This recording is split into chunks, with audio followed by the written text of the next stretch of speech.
ఓం నమ శివాయ నమ. ఓం శ్రీ మాత్రే నమ. ప్రజలందరికీ నమస్కారము. మరి నాగదోషం అనగా చాలామందికి చాలా విధానాలుగా స్వామి నాకు నాగదోషం ఉందండి, మరి నాగదోషం వల్ల నాకు మ్యారేజ్ కావట్లేదండి, ఉద్యోగం రావట్లేదండి, ఏ పనులు కావట్లేదండి అని చాలామంది చాలా విధానాలుగా బాధపడుతూ ఉంటారు. కాబట్టి ఆ నాగదోషం అనేది ఎలా వచ్చింది, మరి ఆ దోషం వల్ల మరి అది ఈ జన్మలోనా గత జన్మలోనా ఏ జన్మలో అయ్యింది ఆ దోషము అనేది మనం తెలుసుకోవాలంటే ఒక గురువు దగ్గరికి వెళ్ళి, మాలాంటి గురువుల దగ్గరికి వచ్చి, ఆ గురువు దగ్గరికి వచ్చిన తర్వాత దానికి పూజాబలం, అమ్మవారు ఆశీర్వాదంతో ఏ కార్యక్రమైనా కానీ ఏ పనైనా కానీ మనం తెలుసుకోవాలనుకుంటే ఒక గురువు అనేది ఉండాలి. గురువు లేని విద్య గుడ్డిద్య అంటారు. అదే విధంగా మరి ఇలాంటి దోషం వలన చాలామందికి సంతాన భాగ్యం కూడా కలగదు. కళ్యాణం అనేది దగ్గరకు వస్తుంది, దూరం అవుతుంటుంది. ఏ పని అనుకున్నా కూడా ఆ పని వాళ్ళకి కరెక్ట్గా సెట్ కాదు. మరి అది ఎందువల్ల అవుతుంది, మరి ఆ దోషానికి నివారణ ఏం చేస్తే అది శాంతం అవుతుంది అనేది చాలామందికి చాలా సందేహాలు ఉంటాయి. ఎందువల్ల అంటే మరి ఈ దోషాన్ని కొంతమంది మనకి కొన్ని గుళ్ళల్లో కానీ కొన్ని పూజల్లోకి వెళ్ళి పూజా బలాలు చేసుకొని, గుళ్ళకి ఒక దేవుడు గుళ్ళకి వెళ్ళి నాగదేవత గుడికి వెళ్ళి కొన్ని పూజలు శాంతం చేయించుకుంటారు. మరి ఆ శాంతం చేయించుకున్నా కూడా వాళ్ళకి పోదు.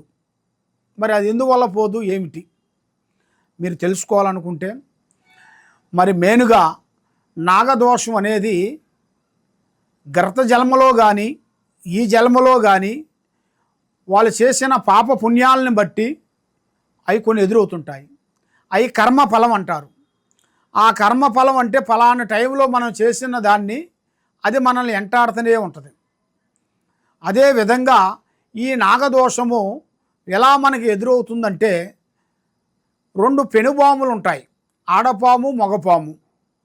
ఆ పాములు మనం చూసినప్పుడు, ఆ రెండు పెనుపాములు మనం చూసినప్పుడు మనకి ఆ దోషం అనేది మనకి ఎదురవుతుంటుంది. ఎందువల్ల అంటే వాళ్ళ ప్రేమని మనం పోయి చూసిన తర్వాత ఆ రెండు పాములు కలుసుకునే టైంలో మనం పోవటం కానీ, బండి వేసుకొని పోవటం కానీ, నడుచుకుంటూ పోవటం కానీ అలాంటివి జరిగితే ఆ రెండు పాములు ఇడిపోయి శాపినార్థం పెడతాయి.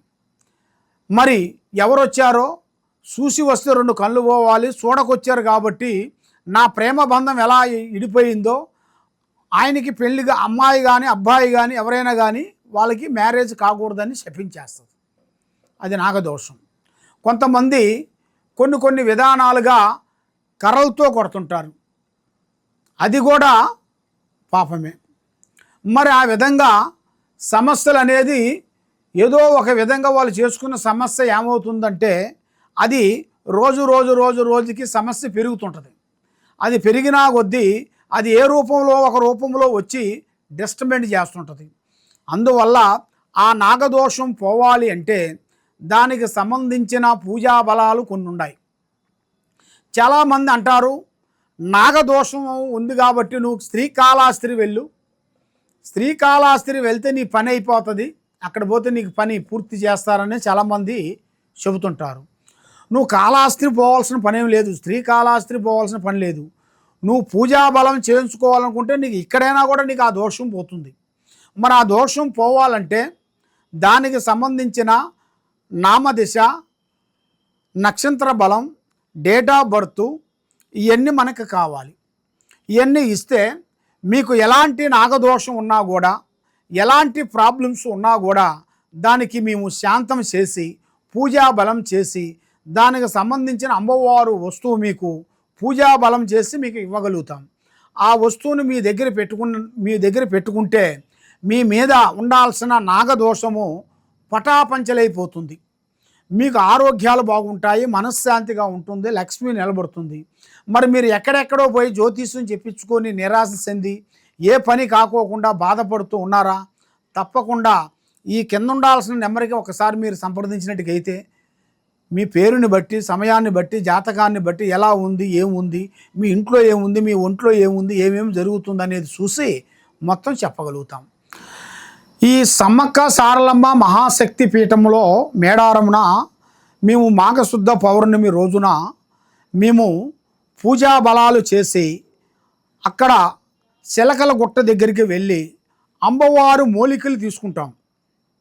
ఇలాంటి మూలికలు అంటే ఈ మామూలు మూలికలు కావు. పూజా బలం చేసి తపస్సు చేసి యజ్ఞం చేసి మేము ఈ వేరుని భూమిలో నుంచి పీకుతాం.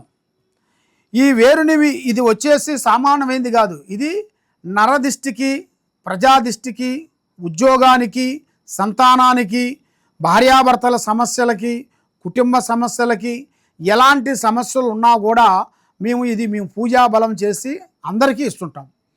ఎందువల్ల అంటే మేము పూజా బలం చేసింది అందరికీ దక్కాలి. మేమిచ్చే వేరు సంజీవని అందరి దగ్గర ఉండేట్టుగైతే వాళ్ళకి అష్టౌశ్వర్యాలు, భాగ్యభోగాలు కలిగి మనశ్శాంతి కలిగేట్టుగా మేము పూజా బలం చేసి ఇస్తుంటాము. తప్పకుండా మీరు మా దగ్గరికి మీరు వచ్చినట్టుగైతే మీ పేరుని బట్టి ఈ సంజీవ, వన సంజీవ, సభా సంజీవ, ఇది జనదిష్టి సంజీవ, ఈ సంజీవని మేము పూజ చేసి ఫ్రీగా మేము ఇవ్వగలుగుతాం.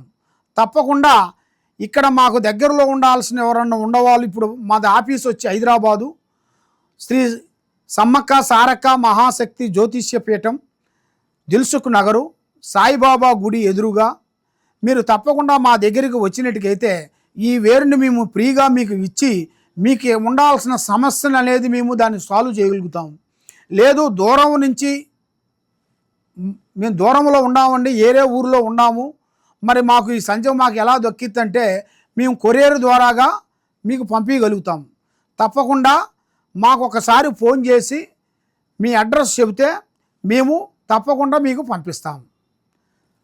ఓం సమ్మక్కాయ నమః. ఓం శ్రీ సారలమ్మాయ నమః. జై సమ్మక్క.